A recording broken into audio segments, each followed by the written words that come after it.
Gunman Boxing, the baddest boxing channel in the UK. I am here for the latest instalment of the Gunman Goes documentary. Today we are going to be looking inside the mind of Emmanuel Zion. He's a train driver by day, but at night time he is tucking you in like a school shirt. We're going to go into his gym. We are here in New Cross. This is Double Jab Gym. And if you don't throw your jab in here, they'll buck you up.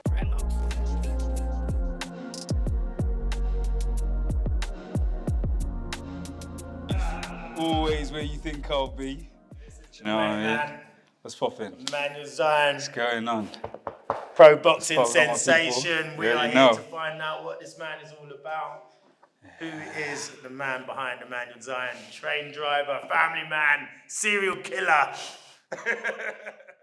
First things first, welcome to my second home. All right, other than my actual house. We'll show you that. We'll give you the cribs tour of that later. Yeah, but this here is home for me. Yeah. So this is where I was an amateur. This is where I am as a pro now. This is where all the boys are, all the fams at. Welcome here. This is a bag room. Countless hours of brutal knuckle biting work has been going in here, and yeah, this is home. I'm sure Mrs. Zion loves this place. Honestly, she spends a lot more time here than she would like. Do you know what I mean? Like, how did you get into boxing? To give you the short of it, when I was about 15 years old, before I was boxing, I used to play football, and I broke my ankle. This is a story that most people know, and I was sitting at home. I was at home for maybe 6 months, something like that. Yeah. And I remember one of my mates was like, "Oh yeah, try watching some boxing." While you're sitting at home, because I was like, I want to do something like with my hands because I can't use my legs. Yeah. And then he made me watch like a couple of like boxing videos, and I remember I was watching this highlight video of like Floyd, and the camera would pan down to his feet. Yeah. And I saw how much footwork there was, and I was like, that's crazy. Yeah. I wasn't expecting to see, I was expecting just hands, you know what I mean? But then I thought, all right, like, I might give this a go. So at the time I had a boot on. I remember standing there like that in the mirror, doing a little bit of that on my hands, and the moment the boot came off, ran out, sprinted to Earlsfield at the time, and then I started boxing. But unfortunately for me, it was too early. It was too early, and my injury wasn't fully healed yet. So I stopped boxing from about 16 until 21. I didn't box at all, and then at 21 years old, like at this point, I've met my missus, and as you do, you get comfortable. Do you know what I mean? You get comfortable. Belly starts showing, chins and that, the one pack, do you know what I mean? And like some people, they go, oh, I've got a 6-pack, but it's beers. I had a keg. Do you get what I'm saying? I had a keg. I've boxed, and they had me sparring heavyweights, obviously, because I was a fat bastard. Do you remember your first ever spar? This wasn't my first spar, because I sparred before, but it was my first spar at LCB, and they put me in with some big boys. But they were all new. Like they were like, none of them were amateurs or anything like that. It was just, you know, we were all just supposed to be like newbies, and they put me in with them, and I'm like this short little bastard with these giants, right? And I'm not gonna lie to you, I fucking put work on them. Really? Yeah, and they went, you know what, this little fatty can fight. And they went, do you know what, would you compete? And I went, if I'm putting myself through this, I might as well. Do you know what I mean? And when did you realise that you actually I'm good at this? Straight away? No. Or was it something that you learned to fight? I think I never realised that I had a talent for boxing. But I realised that it doesn't matter how much talent you have, it's how much work you put into it. Do you know what I mean? And I don't think people nowadays, when they see me boxing, I switch hit. You know, like I can use a Philly shell, I can be a counter puncher, I'm aggressive, and they go, you're so talented. And I just think to myself, nah, I'm not talented. I just work so hard that I look talented. Do you know what I mean? Yeah. So. But your style's beautiful, you know, you sort of skip up to your opponents, and notice you like skipping to your opponents, you're switching, you're moving, you know, you're slick, you know, you're slicker than water at times in there. When you're getting your flow, you're getting your rhythm, you know, you're untouchable. But that, for me, took years and years of practice. Like, it looks natural to most people, but being honest, like even switch hitting, that happened, I learned how to go southpaw during COVID. So the first time I ever did it was after I had a hand injury, so I went, I can't use this hand, so let me switch. And then during COVID, my coach was like to me, yeah, like this is something that you can use to your advantage. What do you prefer to train in? Do you prefer gyms to be pristine, or do you like a sweaty, dirty gym, you know?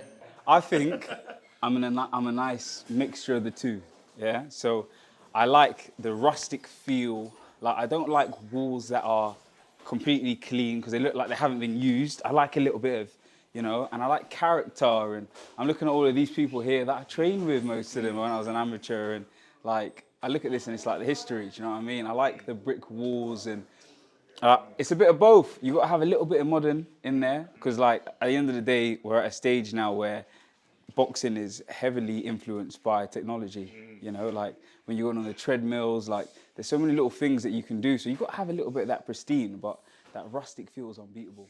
How much of boxing do you take into your everyday life? Does it help you with composure, discipline at work, any of that?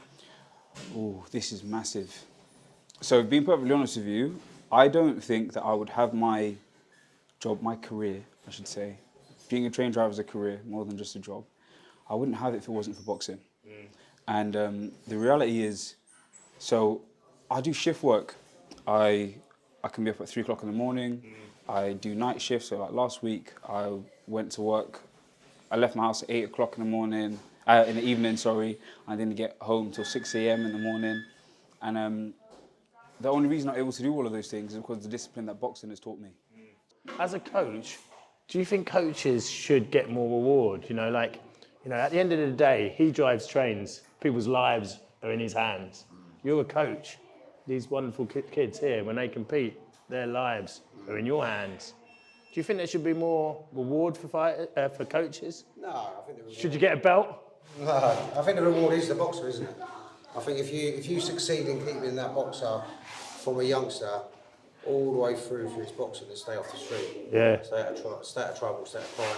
Yeah. I think that there's nothing more rewarding than going to a show, meeting an adult boxer, and coming up and shaking your hand and saying, "You trained me when I was a kid." You know, that's the reward for me. I'm not in it for myself. About training and being a coach is about being a mentor, about being a driver, about being a teacher, about being a father. It's about everything. And it's all of those qualities that go together with that fighter.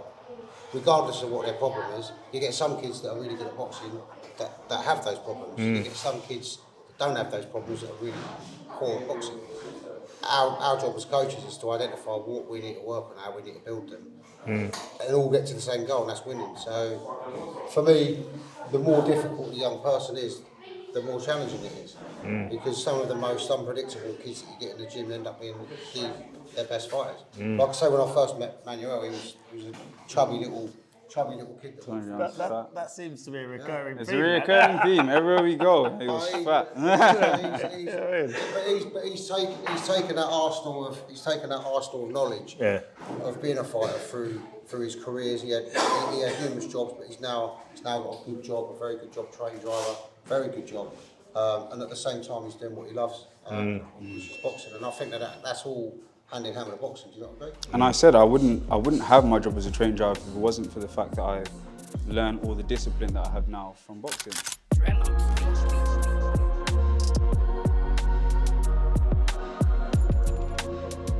Would you believe who's here? Look. Look at here.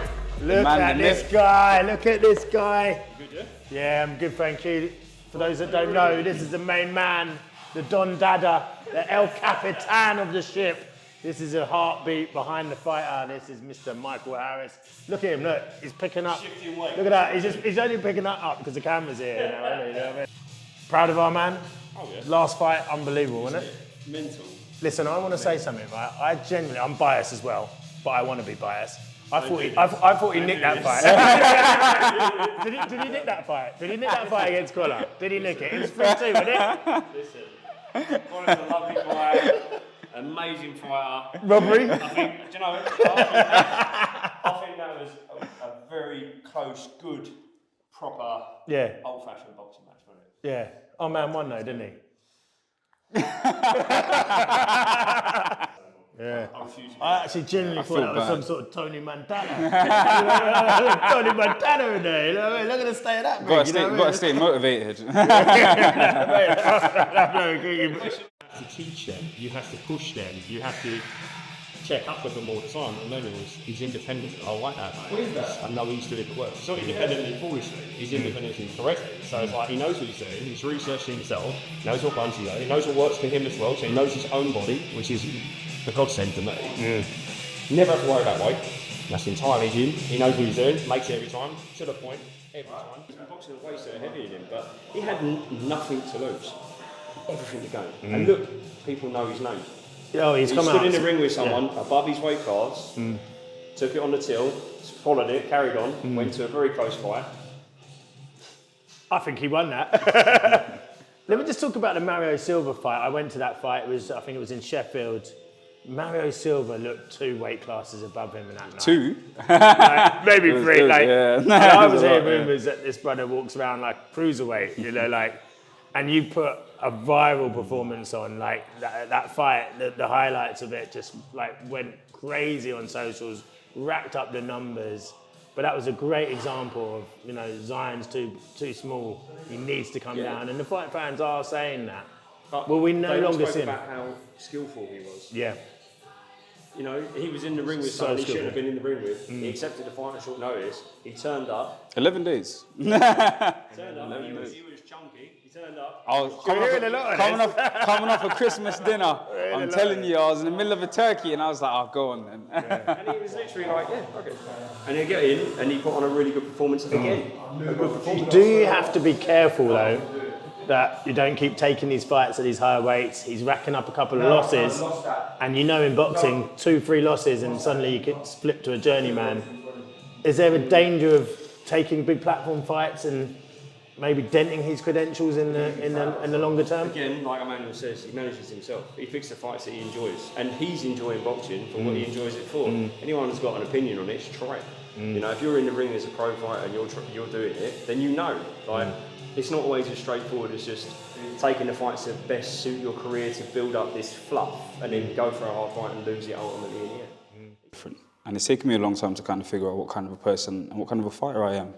And I think, unlike a lot of fighters, you come in, they're like, yeah, boxing's my ticket out, right? This is what I need to do. I'm going to pick my fights carefully. I'm going to fight the journeyman on the way. I'm going to pick the fights that I'm really carefully sculpted. I ain't got to do that. I'm going to be honest with you. I could quit boxing right now and my life would be fine. I don't box because I'm trying to aim for like the 50-0 record or anything like that. I box because I genuinely enjoy fighting. Do you see what I mean? Yeah. I'm old school. Like, I get in there and ask any of these coaches in here how many rounds I spar when I get here. Ask them. I just get in and I'll flat out say, everyone in the gym, line up, put them in one after another.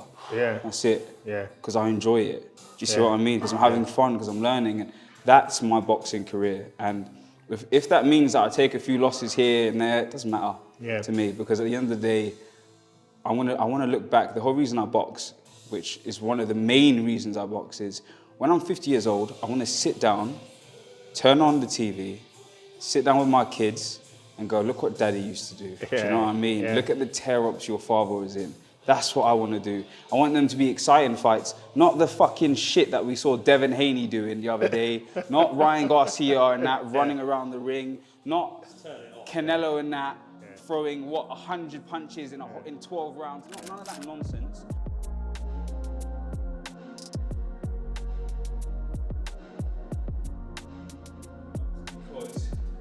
Are you too nice in the build-up?